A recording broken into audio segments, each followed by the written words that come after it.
I mean, everything's sellable. It's just a question of, are your expectations reasonable? Realistic, And quite exactly. honestly, Mm. I'm really pleased the way what we've done so far this year. Mm. You're right, we haven't had much product as we'd like, but all the product we've had, we've closed on. And so we've decided to work with realistic sellers.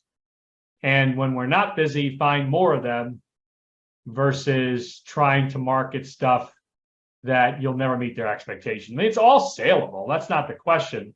It's just, if I need 95 and the market's 70, you're not going to execute on those deals.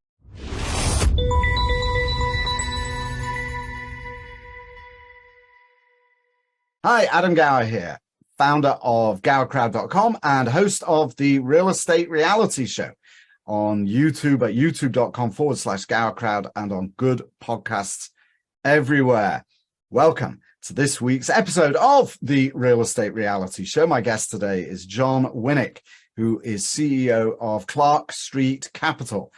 Jon is a seasoned expert in loan portfolio or loan divestments from lenders or by lenders that want to clear their balance sheet for any number of reasons of loans on their balance sheets, including performing and non-performing loans. He has been in the business for a very long time. He has some very good insights into what is going on in the industry, what commercial real estate asset classes are particularly challenging. You are going to hear some very interesting stuff today about where there is weakness in commercial real estate. And he also, as all of my guests do when I ask them to predict what's going to be happening over the next few months, gave me a lovely eye roll, but also some very interesting insights into where he thinks the market is going to go, not just in the next 3 to 6 months, but over the next 3 years. So you definitely want to stick around for that. Comes towards the end of our conversation. If you want to know more about Jon and Clark Street Capital, just go to the podcast page at gowercrowd.com, where I have included links to him on LinkedIn and also to his website. And while you're there, of course, do please be sure to subscribe to our newsletter. It goes out every Wednesday. It's totally free. We cover the world of real estate investing, crowdfunding, and syndication. And it's very popular, actually. But you can always unsubscribe. If you don't think like the masses that it's really worth your time, you can always unsubscribe. But anyway, it is free. Go there, all there at gowercrowd.com.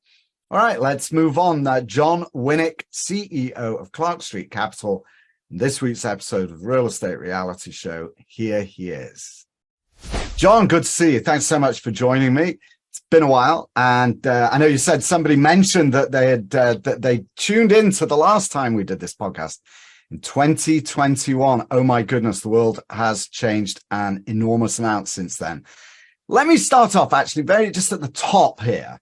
Why don't you tell me, if you would please, how you earn your weekly envelope? Why don't we introduce you and Clark Street Capital to the viewers and let them know what you do, and then let's roll into what's going on in the market.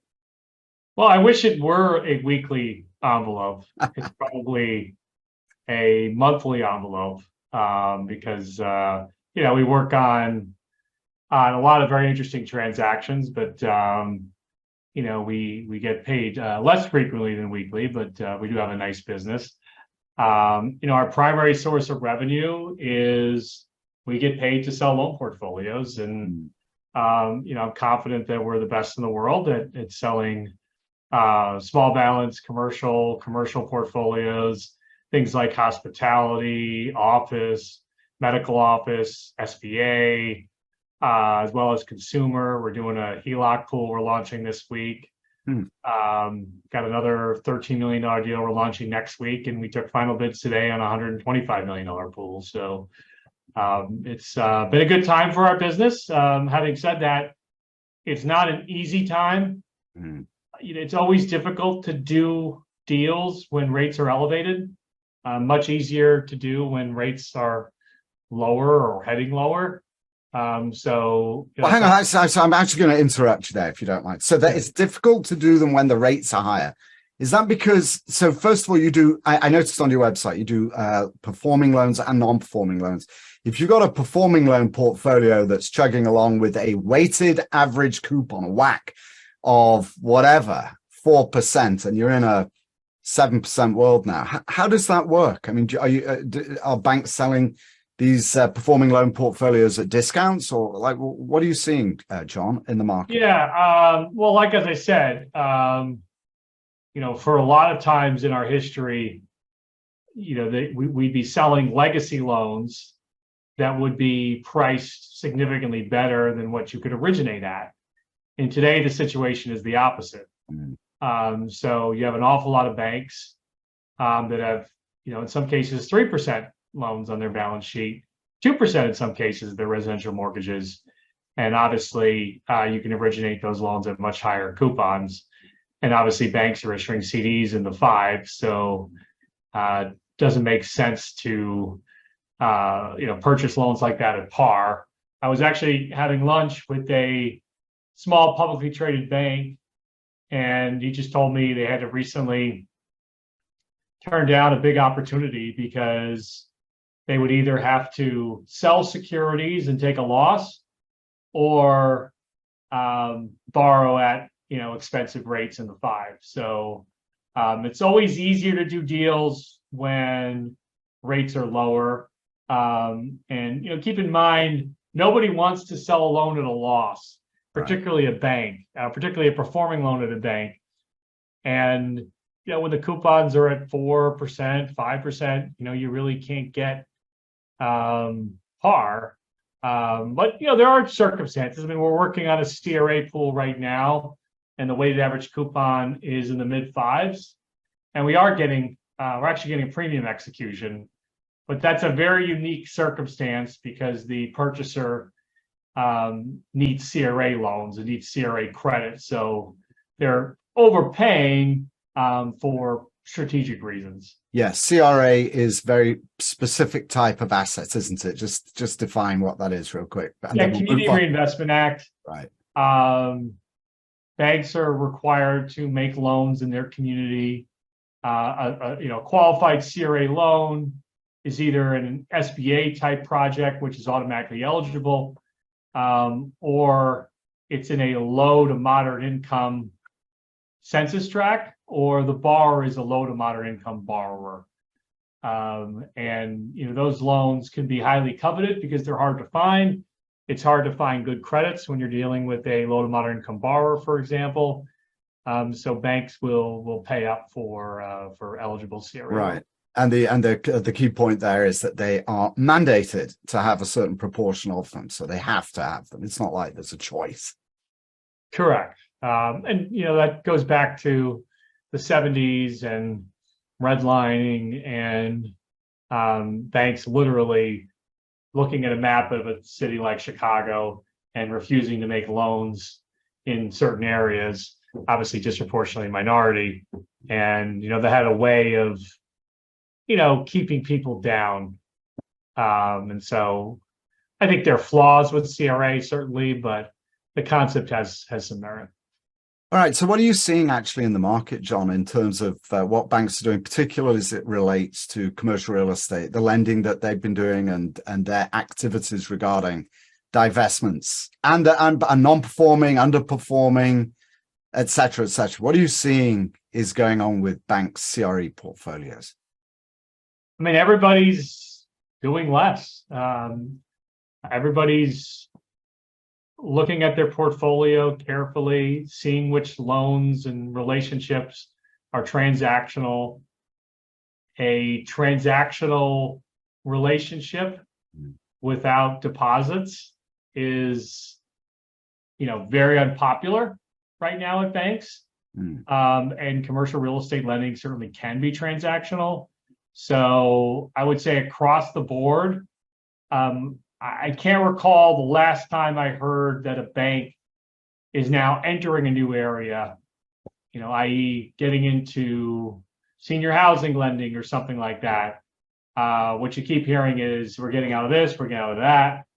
a good example of this would be indirect lending, which is essentially a consumer loan on a car, a boat, an RV, in which the bank is not actually making the loan. The loans are being made by a third party, and the bank is basically either co-funding it or purchasing it.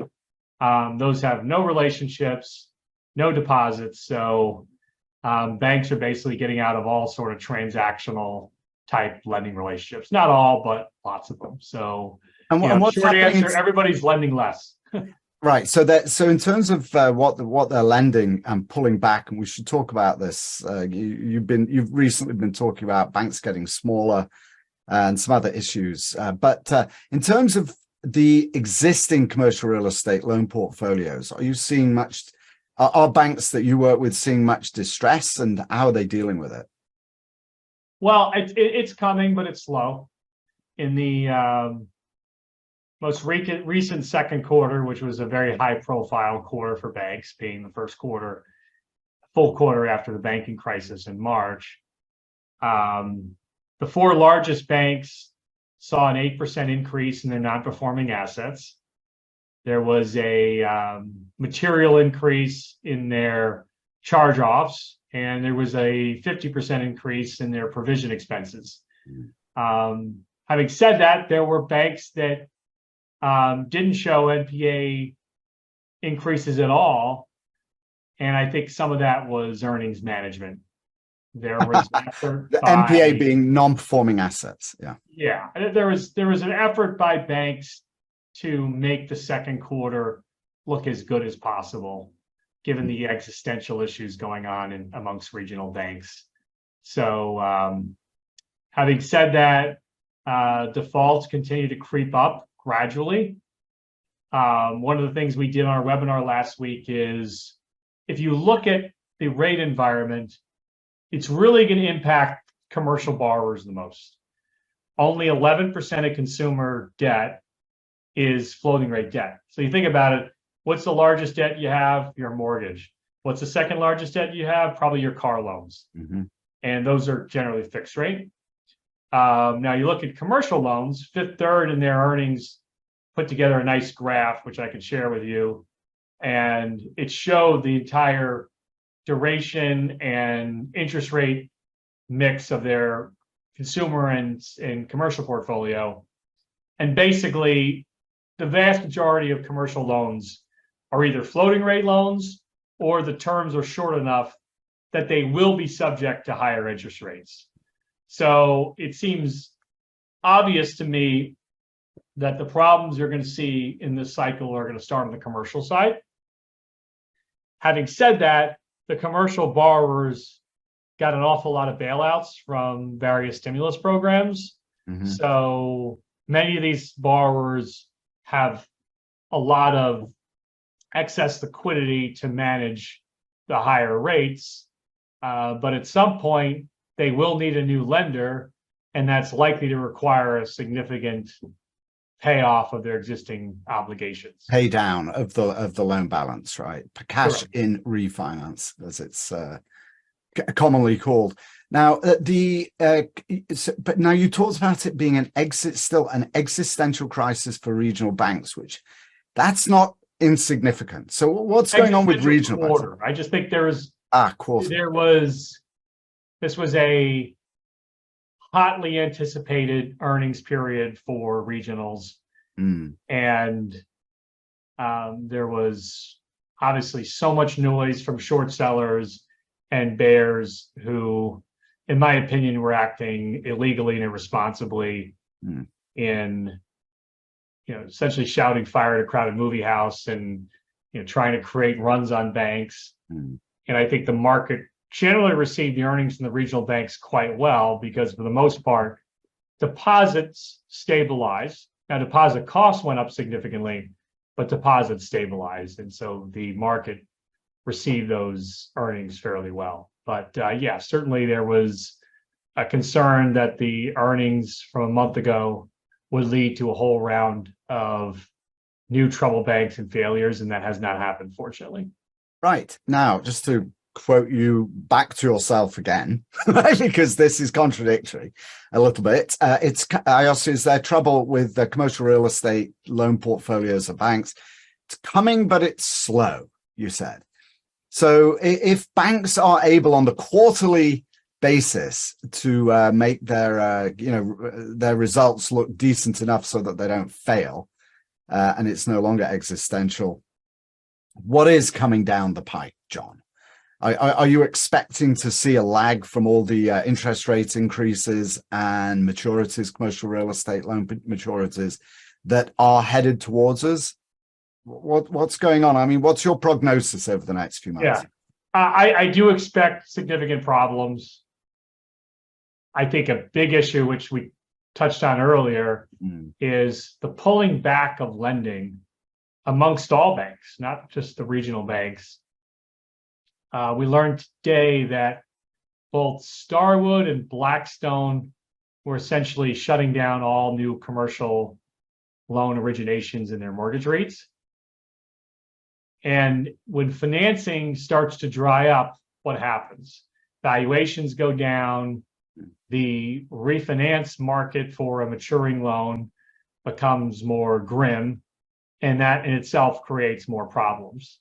So I think for no fault of the assets own fault, the simple fact that you had a loan in which the annual payments were $100,000 and the NOI was $120,000, so you had a 1.2 coverage. Well, the payments now, had there not been a cash-in refinance, would probably be $150,000 or $160,000, so the loan wouldn't cash flow. So borrower after borrower is going to have to right size their loans in order to get them refinanced, and that in turn is going to create a level of distress. Some borrowers won't be able to do that, and we do expect a significant increase in defaults. Having said that, people have to remember that commercial real estate and banking are very much tied to the general economy. You can't be a bear. You can't say the banks are all left. Commercial real estate's a disaster, but I'm bullish about the U.S. economy. I mean, it doesn't work that way. It all is correlated. So if the economy still, continues to grow at, 2% GDP and inflation comes down without a recession, the distress cycle will be lessened.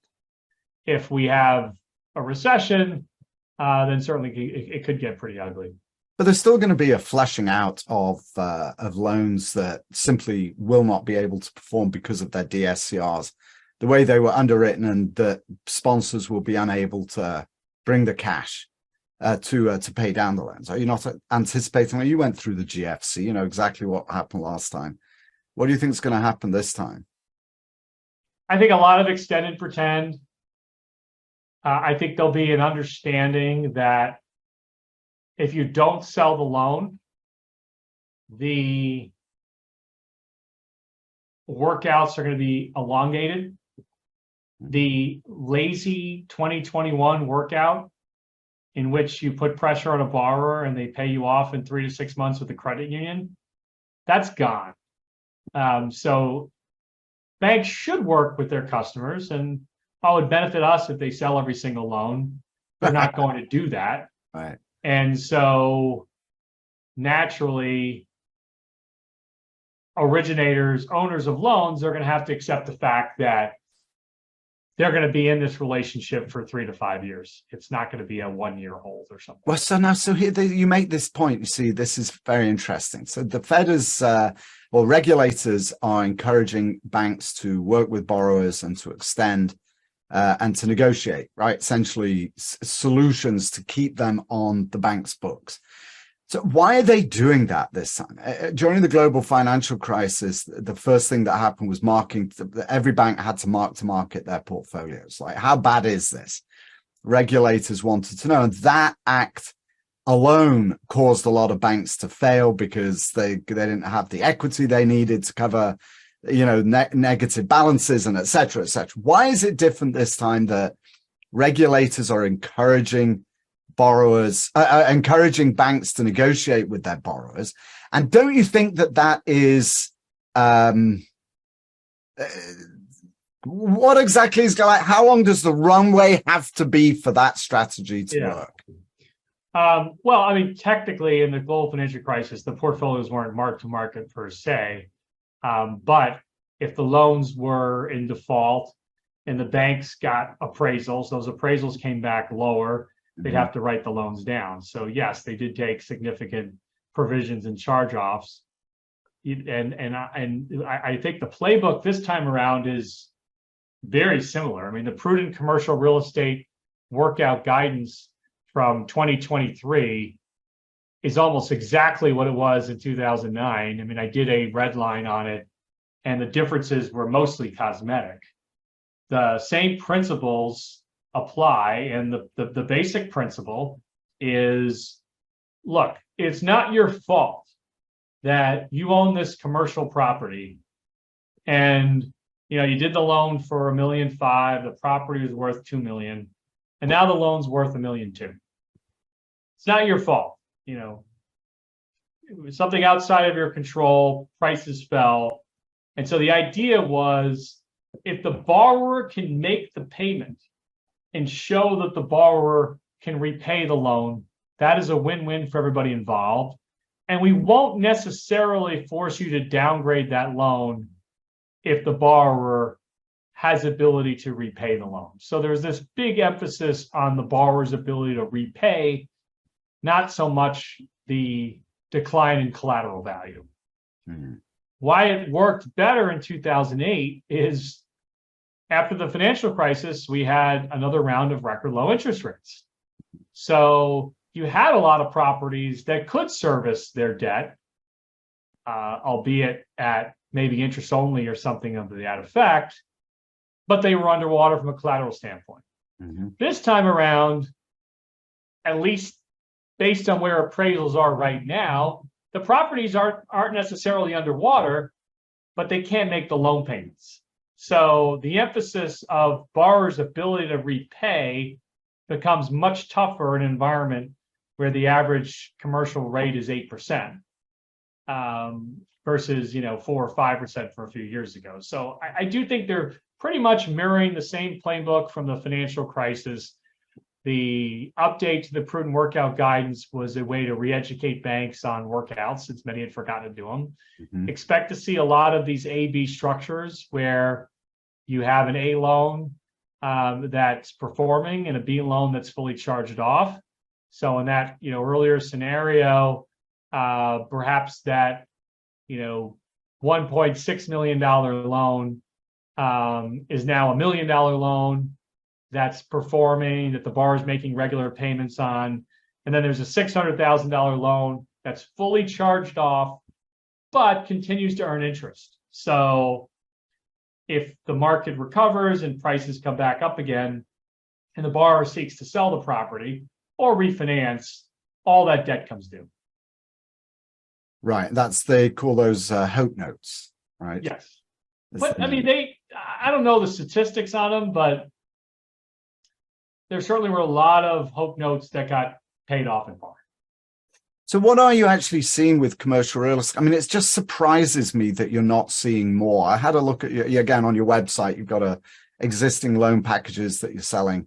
Just it strikes me as, I was surprised to see that there weren't more commercial real estate collateralized loans that banks are trying to get rid of. Is that because of the current, work with borrower? Yeah, I'll give you a couple reasons. One, it depends on whether you look at transactions or closings. Okay. So you have an awful lot. Our competitors have decided to market loans that they have no chance of selling, just to have product. So I think one of my colleagues, David Tobin of Mission Capital, said something like 16% of loans marketed this year have closed. I mean, that's an appallingly low number. So, I mean, there's certainly activity. There's certainly a lot of banks that wish to dispose of commercial real estate loans. The problem I'm seeing is banks want to sell office loans first and foremost, and then perhaps senior housing right behind it. And buyers want anything but office loans and senior housing loans. So there's What's the other thing? I'll tell you something else, John. I mean, you're in the weeds of this thing, but we also get traffic from lenders who want to sell loans. And the stuff that I see is of unmitigated disaster. Basically, like, what on earth were you thinking when you put this thing together in the first place? And you commented on that, didn't you? Why would a bank do that? It kind of pollutes the buyer market for their loans. Why would they sell a loan that's messed up? Stuff that is unsellable. Basically, to put something out there that really is just. Well, I mean, everything's sellable. It's just a question of, are your expectations reasonable? Realistic, and exactly. Quite honestly, I'm really pleased what we've done so far this year. You're right, we haven't had much product as we'd like, but all the product we've had, we've closed on. And so we've decided to work with realistic sellers, and when we're not busy, find more of them versus trying to market stuff that you'll never meet their expectation. I mean, it's all saleable. That's not the question. It's just, if I need 95 and the market's 70, you're not going to execute on those deals. Yeah, it really depends also on the senior management at a lender, having realism, being realistic. Yeah, but keep in mind though, the appraisals don't help. I mean, you have an appraisal, the day you get an appraisal back, it's already 6 months old, right? Right. So it's hard when you have a loan that's, say, $15 million, you have an appraisal of $22 million. It's hard to go sell that loan for 60 cents or 70 cents. So that's right. Part of the issue too, is the write-downs have not happened yet at most banks. The appraisals, the assets haven't been reappraised, the appraisals haven't come back, and it's going to take a while before that happens. So sellers will be more realistic when their marks are more favorable to a transaction. And right now you do have a very wide bid-ask spread, and I think that's going to continue for a while. I mean, we've marketed ourselves as office loan experts, so we're going after some of the toughest assets to sell. But we've figured it out to some extent, but we've also said no 9 out of 10 times on opportunities we've seen on our desk this year. So what are people that are buying office loans? What are their characteristics, and what are they planning to do with them? Are they also lenders, or are they looking to get at the asset? I don't see a lot of enthusiasm in purchasing office loans in order to own the collateral. I don't see it from the banks themselves. I don't know any bank right now that would do a deed in lieu with a borrower, for some nominal payment on the guarantee. So for the most part, people who are buying office loans are looking at it as a financial transaction, not necessarily a situation where they'll own the real estate. I mean, keep in mind that an office building is one of the most expensive assets to get value out of them. And you may have to spend millions of dollars in retrofitting the building, converting it to residential use, to TIs. I mean, I looked at a deal yesterday. A friend of mine was trying to help this group raise money, and they were buying one of the largest office buildings in a city in the Midwest. And, the purchase price was like 50 million, but the project was over 100 because the cost to convert that office building to residential was fairly high. So there are certainly people interested in owning office buildings and repositioning them. But most of the people who are buying debt are probably more financial oriented and do not seek to own the real estate. Now, you mentioned senior housing as well, John. That surprises me. What's going on with senior housing? Well, to put it bluntly, the nursing home, senior housing industry flat out lost a lot of customers due to deaths from COVID. So Then you add on top of that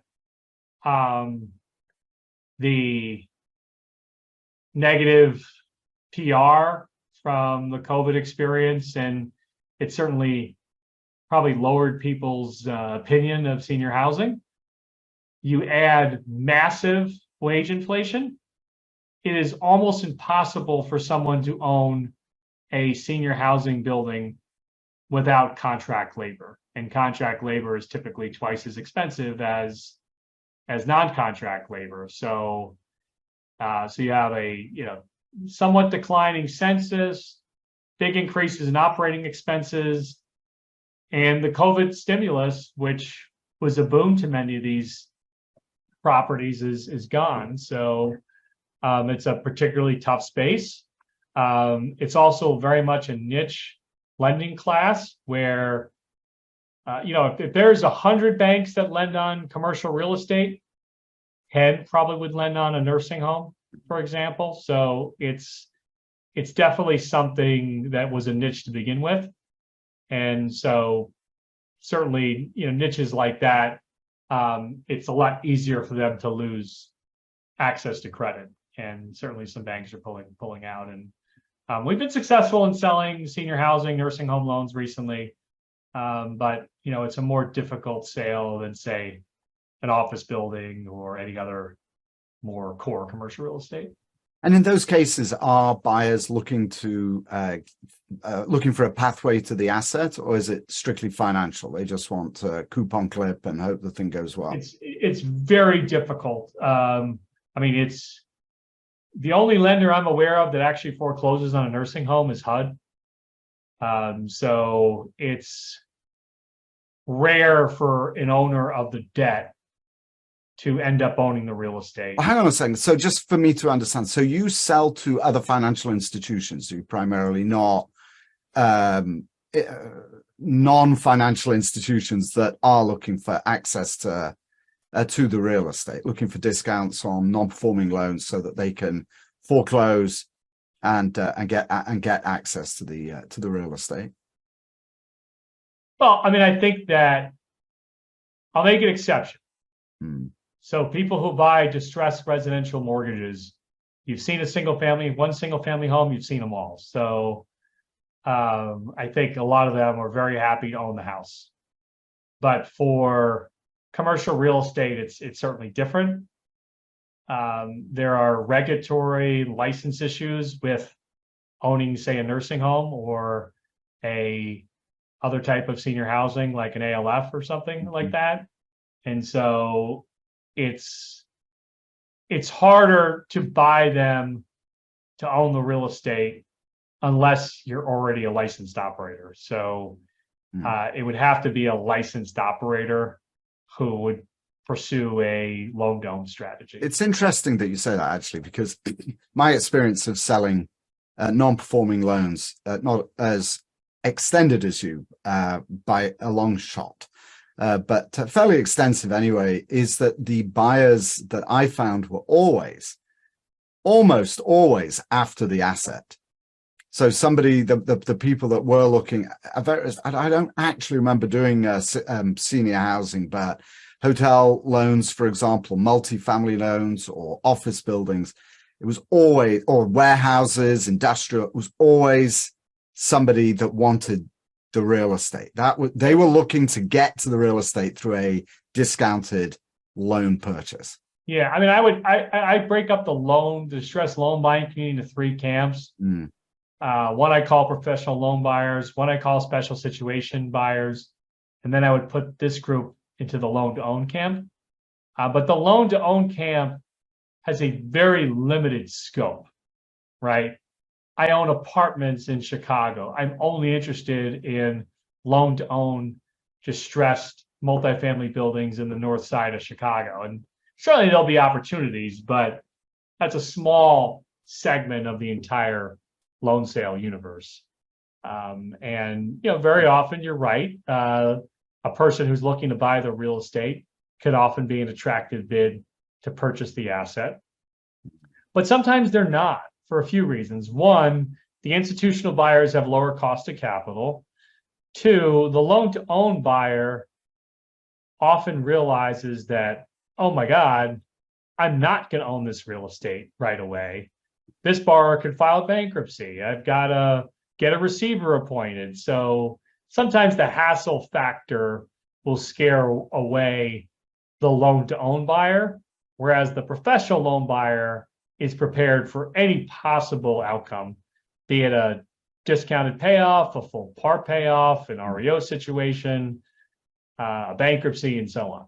Yeah, there's no doubt. Again, it's interesting to talk. Presumably, you are selling to financial institutions or to financial players, but my experience is almost 100%, not quite, but almost 100% selling to loan to own buyers, and it is phenomenally complicated and very high risk for exactly the reasons that you've described. It's not. I tell you, I'll just give you one anecdote. I remember selling a loan. Can't tell you details, but it was very cool. It was a Hollywood actor's estate, and we sold the loan. The guy he had attorneys representing him and everything. And the day after he closed on the loan, swear to you, I got a call. He said, he actually said to me, "I'm at the gate with a backhoe. How do I get in?" And I had to explain to him, no, it doesn't work that way. You own the loan. You need to get to you don't own the real estate. Yeah. He was literally went to the guy. How do I get in? I want to carve the roadway out. You can't do that. So it is a different market, but so your buyers are not institutes. They are lenders. They're just looking for coupons. And I asked that already. They're all institutional. Depends how you define institutional. I mean, I don't sell too. They're looking for yield. They're looking for yield. Are they? Typically, they want performing loans, and they want yield. Right now they're probably looking to make a bare minimum 10% return. They like portfolios because it spreads around the risk. Mm-hmm. Whereas a loan to own buyer is probably looking at fewer opportunities and trying to hit, say, triples and home runs versus singles and doubles. Yeah, absolutely. They're looking for big returns. That's exactly right. Now, what other asset classes? You've talked about office and senior housing. The senior housing's interesting.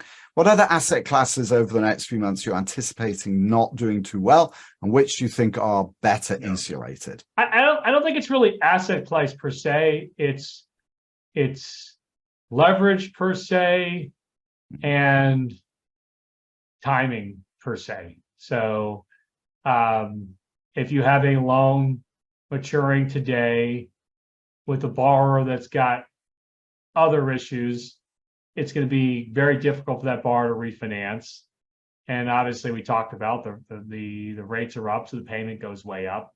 So I think it's more about not the type of asset per se, but the leverage on said asset.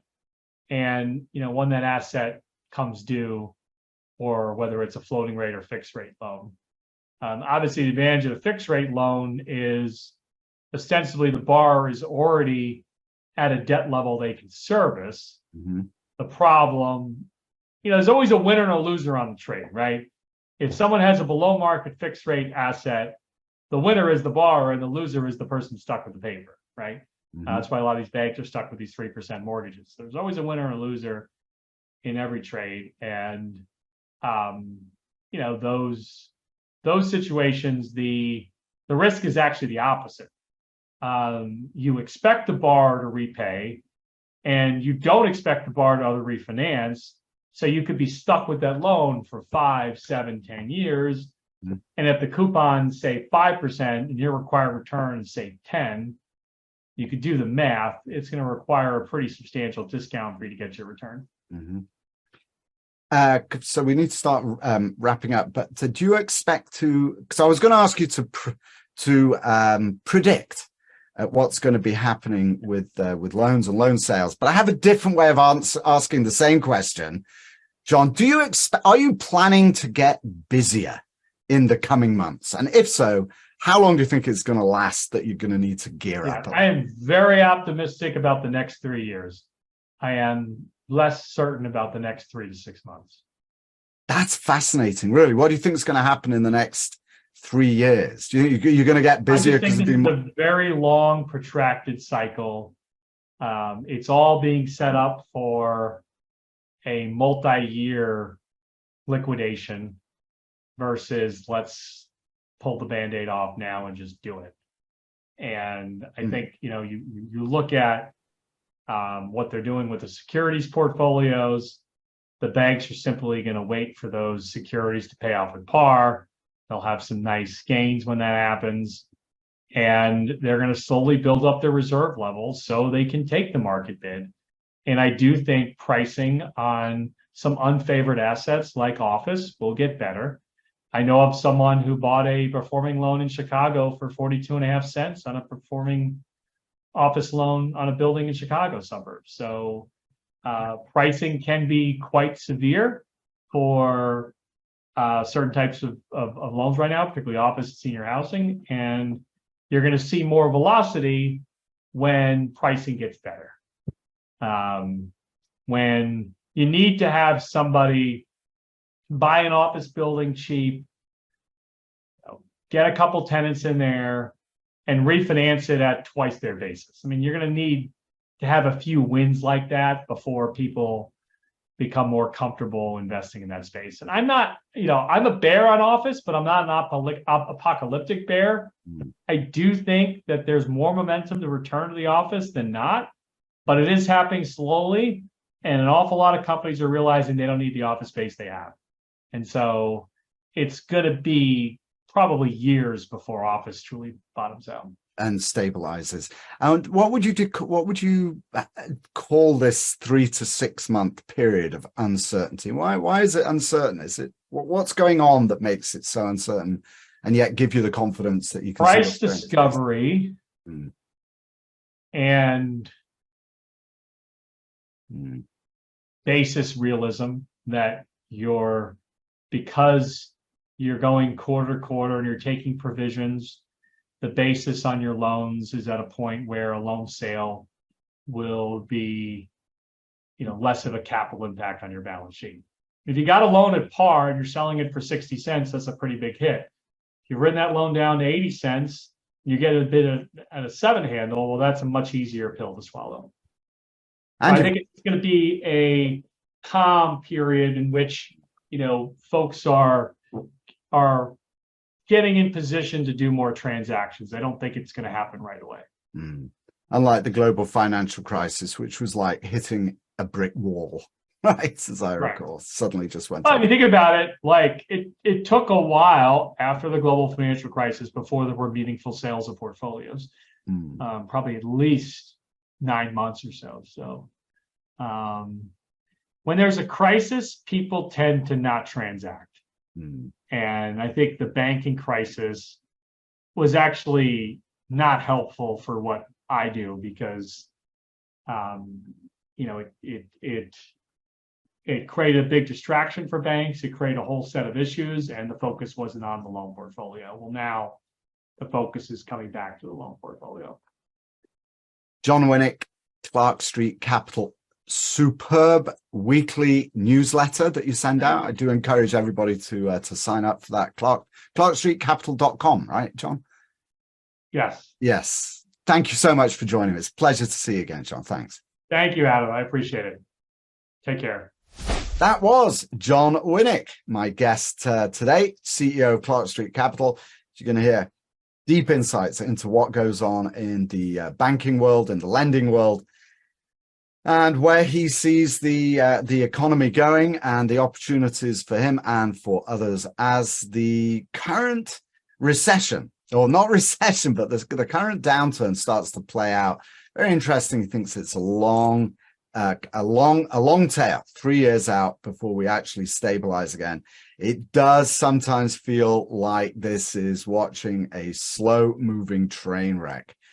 It's certainly not anywhere near the same as it was during the global financial crisis, where there were just a lot of big explosive impacts on the market that had dramatic immediate impact. At the moment, it is a slow roll. Doesn't mean it's not going to change, but if it does remain slow and steady, it will probably be better for everybody except those who do like hardcore distress. And from what I can hear from Jon, that's not to be expected. It is something that's going to roll out slowly. All right. And of course, if you want to learn more about Jon, as I mentioned earlier, please go to the podcast page at gowercrowd.com. And while you're there, do subscribe to our newsletter. It goes out every Wednesday. It's totally free. And it covers all the latest news and updates on commercial real estate syndication, crowdfunding, and what's going on in the industry. You can always unsubscribe. It's a list of interesting articles that we gather, my team and I gather throughout the week. So it's really quick. You can just scan through it, see something that is of interest, and we have some commentary in there as well, and opportunities to learn all kinds of good stuff. So right there at gowercrowd.com. Jon, thank you. First of all, thank you so much for emailing me again. It was good to meet you a couple of years ago. It's really good to catch up with you today. Things have changed a lot. And thank you too, dear viewers, for spending your time with us today. I hope you found it of interest. If you're on a stationary bike or pumping iron at the gym, I hope you found the time well worth spending with us. I certainly enjoyed learning from Jon today. Thank you so much. All right, that's it for now. For next week, I'll see you next week, I should say. For now, this is Adam Gower signing off.